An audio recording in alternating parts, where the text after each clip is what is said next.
aqui, que é o universo.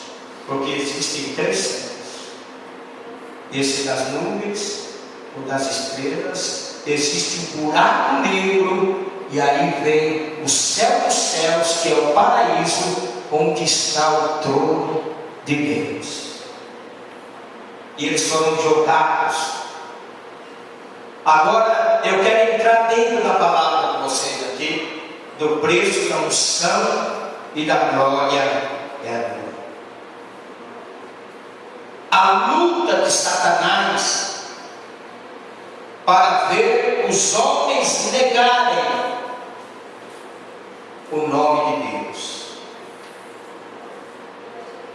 Quando ele disse aqui: alegrai-vos vós os céus, e os que nele habitais existe vida lá em cima, e que nesse momento estão se alegrando lá em cima. E ele disse: ai de vós que habitais na terra, ai de vós que habitais na terra, porque o diabo desce até vós e tem grande fúria, grande ira, porque ele sabe que pouco tempo lhe resta. Então, amados, veja bem, para nós o tempo é longo, mas para Deus e para o mundo espiritual, que é os demônios, o tempo, Leonildo, é curtíssimo. 1000 anos para Deus é como um dia. 1000 anos para Deus é como um dia. Então, para Deus, nós que estamos aqui reunidos hoje aqui, presbítero Nelson, é um estalar de dedo, e eu e você estaremos na glória. O arrebatamento vai ser muito rápido. É muito rápido o arrebatamento. Não dá tempo nem de você conversar com a esposa que está do seu lado. Não dá tempo nem de você acordar o companheiro que está na cama do teu lado. A Bíblia diz assim, ó: se tiver os dois preparados, glória a Deus, aleluia. Se não, sobe ali o livro, o Luizão fica. Mas se estiver preparado, é o Luizão e é meu livro. E a turma vai procurar lá em casa, porque está vendo que tudo fechado, e vai ver, nem lá estão mais. Então o arrebatamento, pastora Márcia, é muito rápido.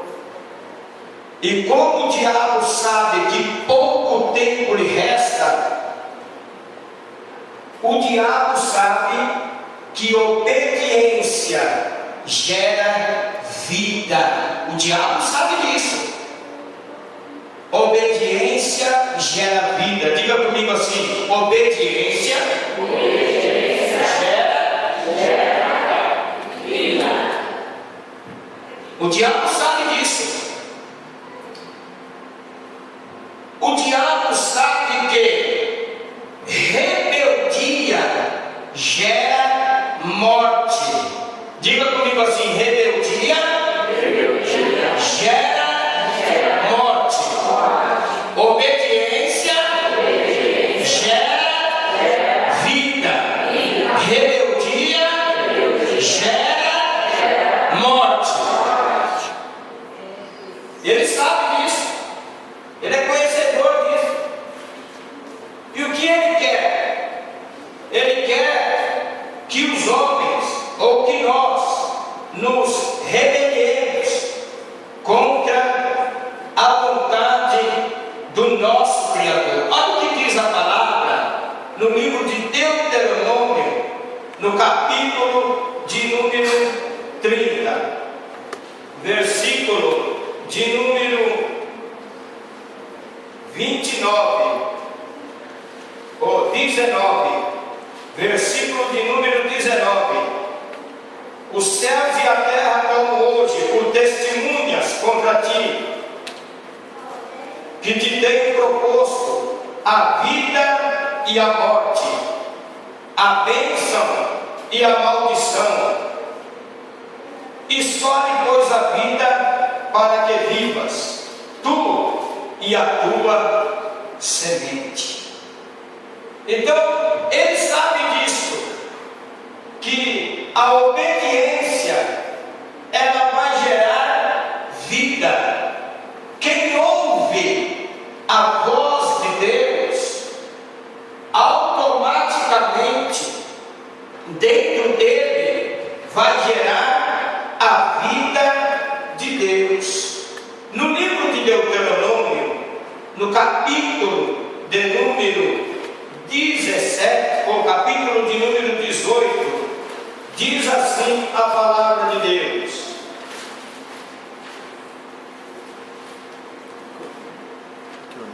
Capítulo de número, vamos ver aqui.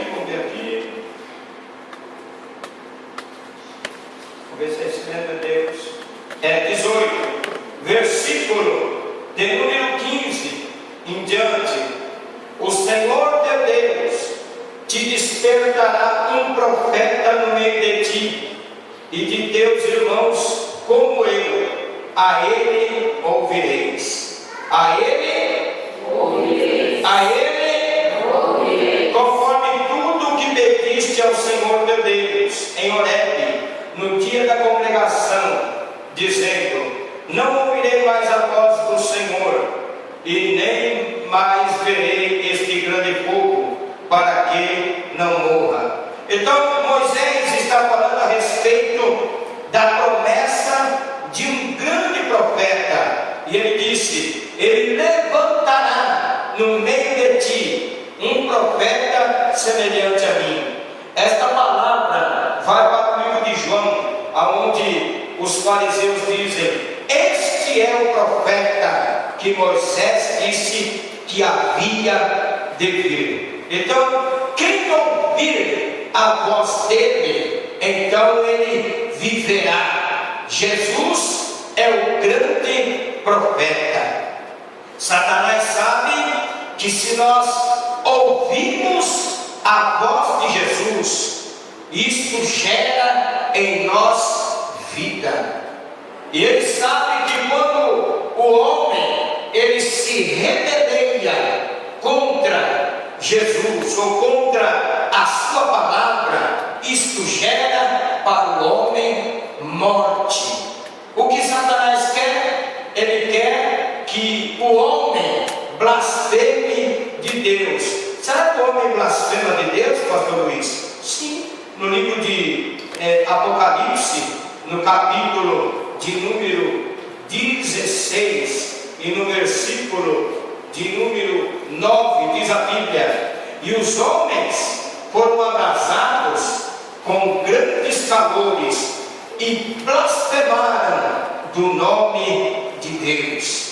E blasfemaram do nome de Deus. Satanás tem prazer de ver os homens negarem a Deus, de ver os homens blasfemarem de Deus. Este é o maior prazer de Satanás, quando o homem ele se rebeleia contra Deus, porque ele sabe que nessa rebelião é um troféu nas mãos dele, e ele quer que o homem ele haja contra a vontade de Deus. A Bíblia ainda diz para nós, no livro de Jó, no capítulo de número 1, diz assim a Bíblia, e o versículo de número 12: disse o Senhor a Satanás. Eu vou ler o verso de número, vamos ver antes aqui, o versículo de número 8. Disse o Senhor a Satanás: observaste o meu servo Jó? Porque ninguém há na terra semelhante a ele, homem sincero, reto, temente a Deus, desviando-se do mal. Então respondeu Satanás ao Senhor e disse: porventura teve Jó a Deus em vão ou de mal? Porventura não o cercaste tu de bens a ele e a sua casa e tudo quanto tem? A obra de tuas mãos abençoaste, o teu gado está aumentando na terra, mas estende a tua mão e toca-lhe em tudo quanto tem, e verás se não blasfema de ti na tua face. Note bem, olha o que Satanás disse: o Senhor rodeou Jó de bem, o Senhor enriqueceu ele. Tira tudo isso dele e verás, olha só a sagacidade, olha só a sabedoria do diabo, a sua malignidade. Ele vai blasfemar. Satanás queria dizer assim, ó, quando ele blasfemar, eu corri de ti. Verás que ele não blasfemará de ti. E Deus permitiu que tirasse tudo. E quando menos Satanás esperou, quando ele pensou que Jó ia blasfemar, Jó abriu sua boca somente para bendizer a Deus. E aí Satanás foi de novo, e segundo diz aqui, mais para frente, Satanás, ele disse para Deus, Deus falou, você viu lá? Que homem temente, fiel, e que se desvia da aparência do mal. E Satanás olhou para Deus e falou para Deus assim, olha, pele por pele, dente por dente, toca nele e verás tu se ele não blasfemará. O homem, ele dará tudo que ele tem pela sua saúde. E Deus olhou e falou, vai lá e toca nele, mas a alma dele é minha. O que eu quero que você entenda aqui no meio de nós nessa noite, Deus sabe quem nega e Deus sabe quem não nega. Deus sabe quem é íntegro, pastora Silvana, e Deus sabe quem não é. Deus sabe aqui no meio de nós quem obedece, e Deus sabe quem é rebelde. Não somos nós falando, é Deus, é a sua palavra. Satanás queria que Jó blasfemasse, e Deus provou para Satanás que ainda na terra, gente, existem homens tementes a Deus. Eu sou, tem mais alguém aqui nessa noite? Diga para o seu irmão assim, Deus. Diga com autoridade para ele, diga assim, ó, Deus, Ele quer ver em você a integridade de Jó. Deus quer envergonhar Satanás através da sua glorificação. Glorificação, glorificação, glorificação. Quantos podem aplaudir o nome do Senhor Jesus?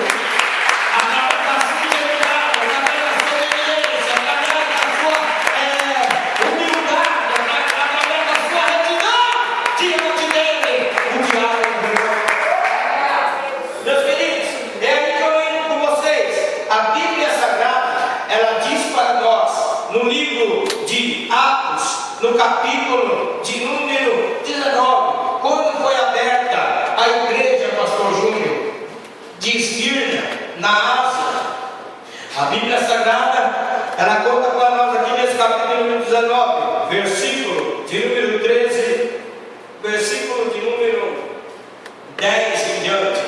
Ele durou isto por um espaço de 2 anos, de tal maneira que todos os que habitavam na Ásia, os que habitavam ouviram a palavra do Senhor Jesus, ouviram a palavra do Senhor Jesus, ouviram a palavra do Senhor Jesus, tanto judeus como gregos, tanto judeus como e Deus pelas mãos de Paulo fazia maravilhas extraordinárias, de sorte que até os lenços e aventais se levavam no seu corpo aos enfermos, e as enfermidades fugiam deles, e os espíritos malignos saíam, e os espíritos malignos ou seja, ali na Ásia, sabe o que aconteceu? A Ásia, eles começaram a ver a glória do nosso Deus, eles começaram a ver o poder de Deus na vida de homens consagrados. Homem consagrado, mulher consagrada, é aquele que renuncia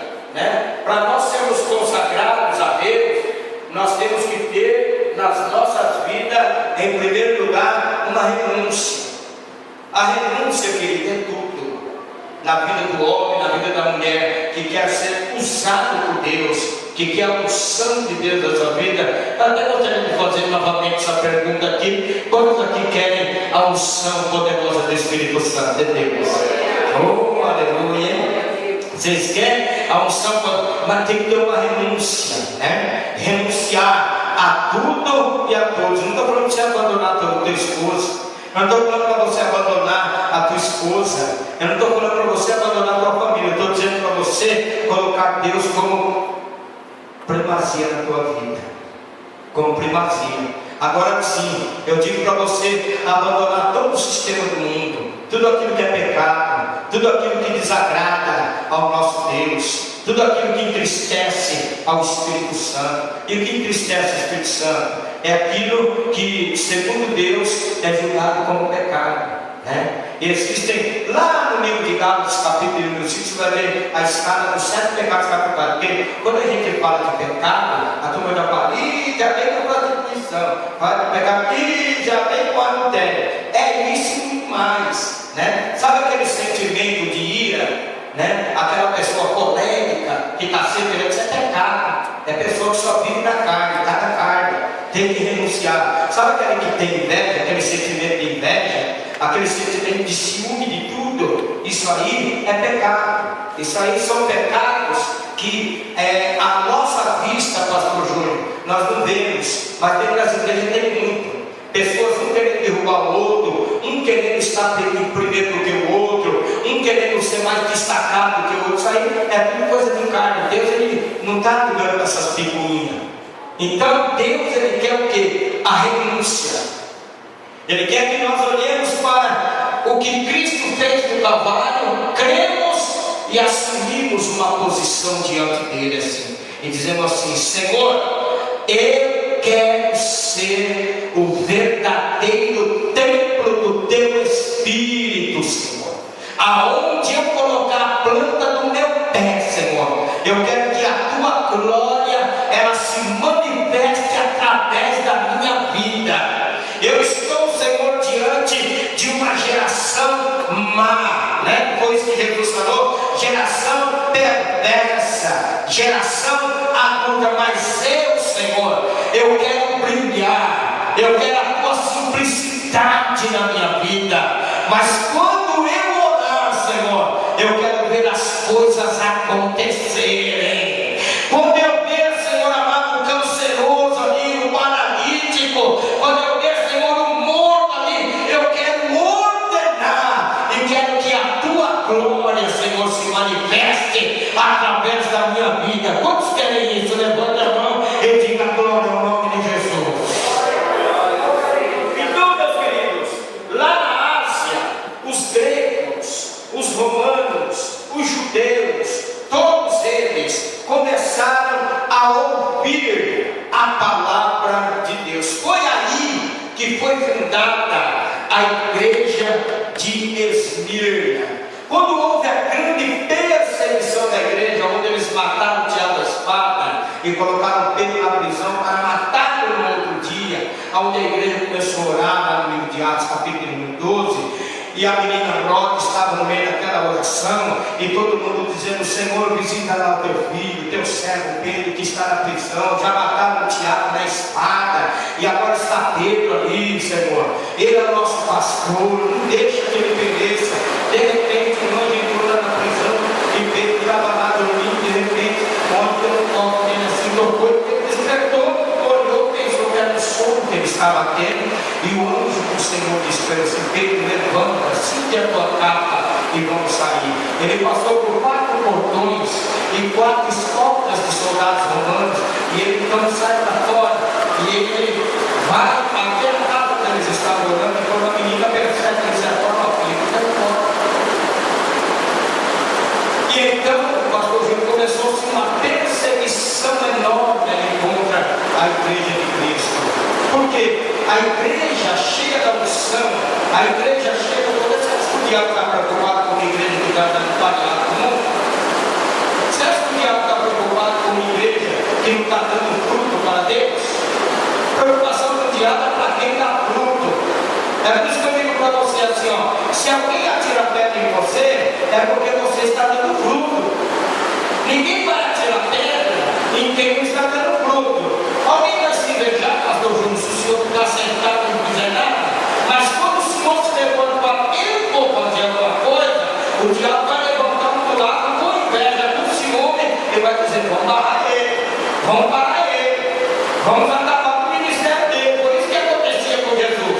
Quando Jesus começou a curar enfermos, a ressuscitar mortos, a dar visão a cegos, os judeus se reuniram com o sacerdote e falaram assim: olha, se nós deixarmos este homem prosseguir, virão os romanos e tirarão o nosso lugar.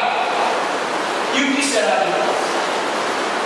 Aí ele falou: então nós temos que matar este homem.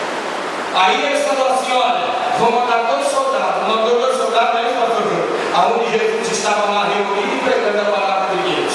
Aí os 2 soldados chegou lá no meio de João 10:3, e aí eles chegaram no meio da reunião, pastor Damastor olhou lá, e Jesus dando aquele sermão político lá, os soldados ficaram quebrantados, ouviram a palavra de Deus, voltaram, estava reunido Caifás e os outros sacerdotes principais da sinagoga, falaram para eles assim: cadê Jesus? Não, ficou lá, nós não podemos pegar ele. Mas por que não trouxeram ele para cá? Ele falou assim: o sermão que nós ouvimos deste homem, nunca nós ouvimos homem algum falar como este homem. Vamos botar uma salva de palmas para ele.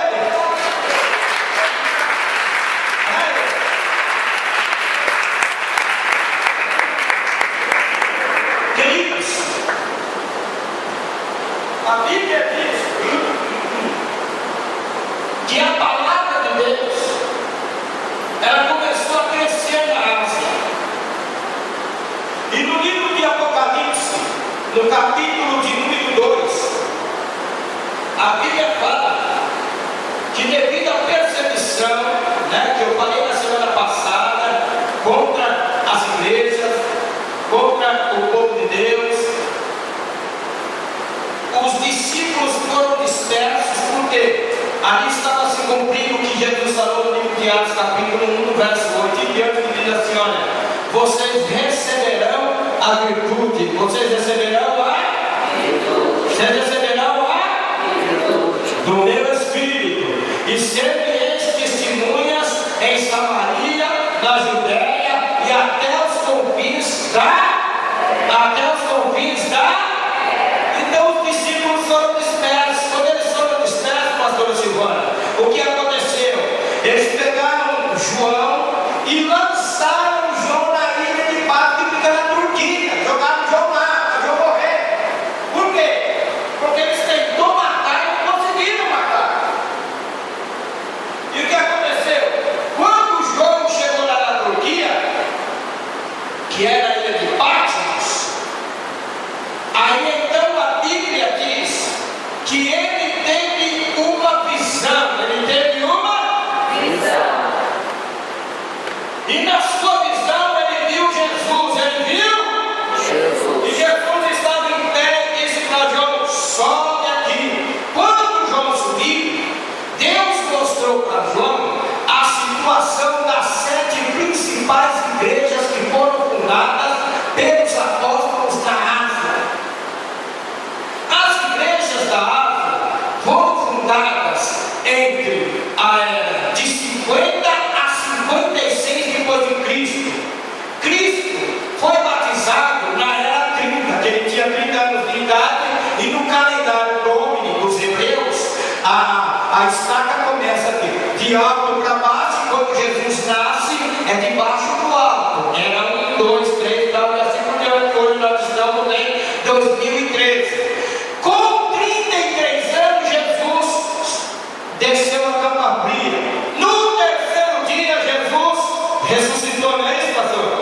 Então, entre 50 e 56, foi fundada a Igreja de Jesus Cristo na Ásia. Quem comandava a Ásia era Satanás.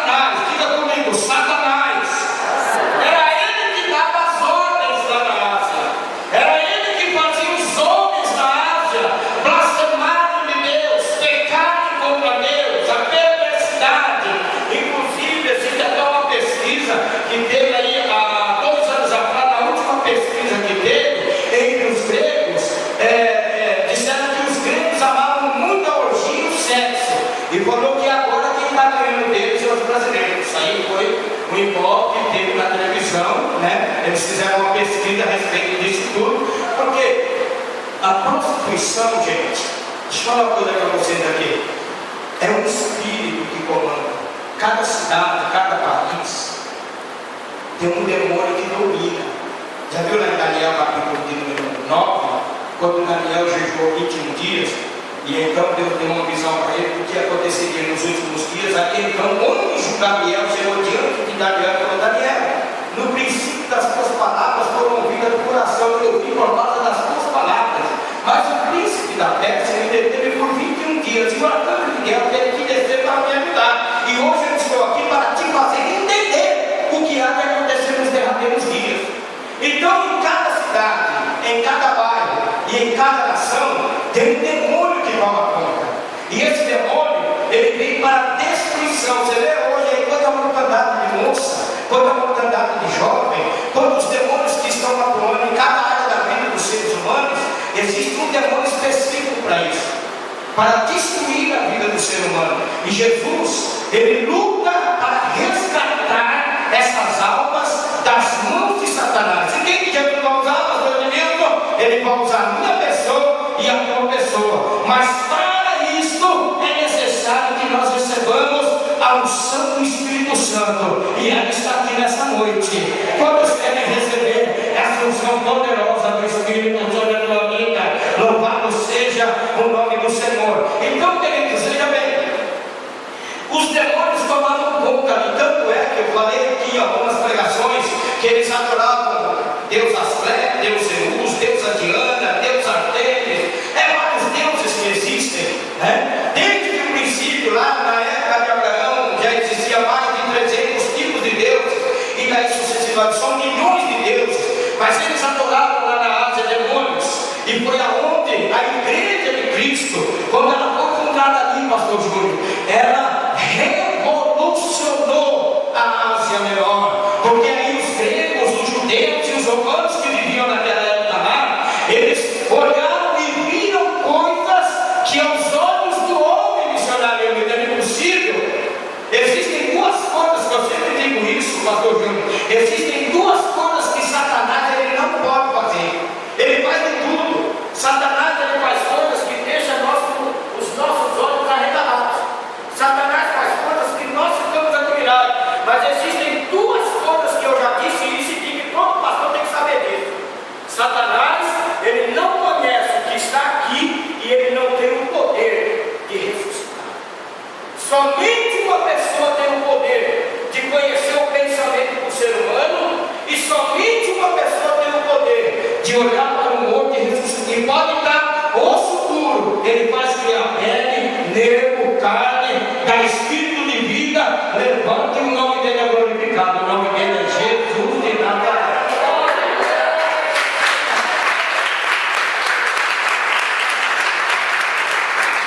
Agora isso, Satanás ele faz coisas extraordinárias, e nós não podemos subestimar o poder de Satanás. Ele tem poder. Abaixo de Deus é ele. E se nós estivermos debaixo da vontade de Deus, nós estamos acima dele, porque Jesus falou assim: